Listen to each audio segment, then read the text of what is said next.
Teenage pregnancy rates in the UK have halved in the past 8 years, but are still among the highest in Europe.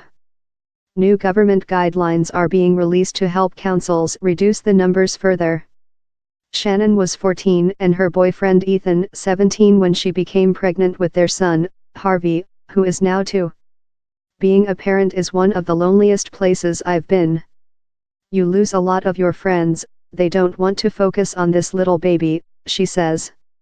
You don't want people to see that you're struggling and get the impression that you're a bad mom because you're struggling.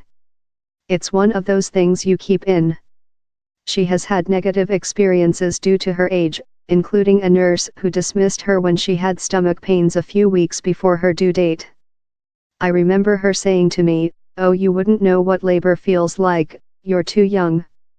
She was sent home but returned on the advice of a midwife 3 days later.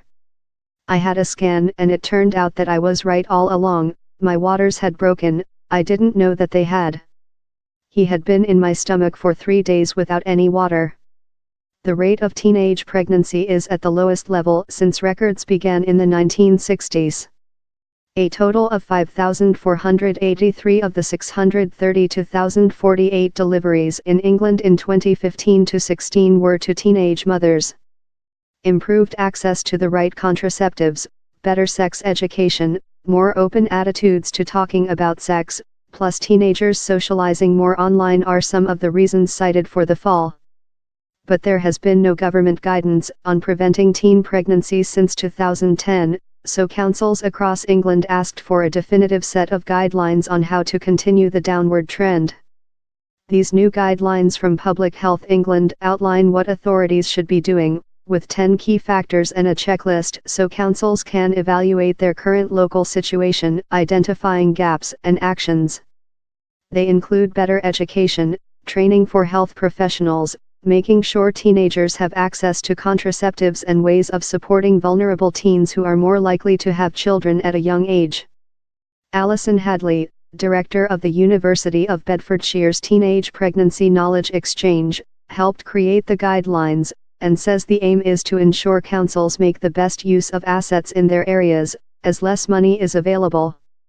You would start with improving the sex and relationships education in schools, in primary schools and secondary schools so that all children in the area get really good knowledge and confidence and know about healthy relationships, consent and where to ask about contraception when they get into a sexual relationship, she explains.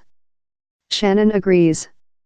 It needs to be spoken about more, because people really have the assumption that when you have a baby it's a newborn, it's all cuddles, and it's really not as easy as that. Also talk about contraception, normalize it more.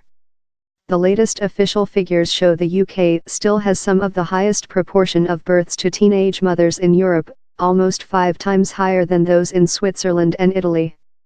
There are currently no national targets on teenage pregnancy rates and there are concerns that cuts in public health spending could lead to the number of young parents rising. Ms. Hadley said other countries did not have the inhibiting stigma which stopped people from asking for advice earlier. They have a much more open and unembarrassed approach to sex and relationships education. Many of those countries expect that young people will start having sex and relationships and it's the country's and the parents' duty to equip them with the information to look after themselves, she says. Despite the difficulties, Shannon enjoys being a mum. Before I had Harvey, I didn't know where my life was going, now I have so much of a purpose, I feel like he has helped me a lot, to know where I want to go, where I want to be and what I want out of life. Watch the Newsbay's Victoria Derbyshire programme on weekdays between 9 o'clock and 11 o'clock on Newsbay 2 and the Newsbay News channel.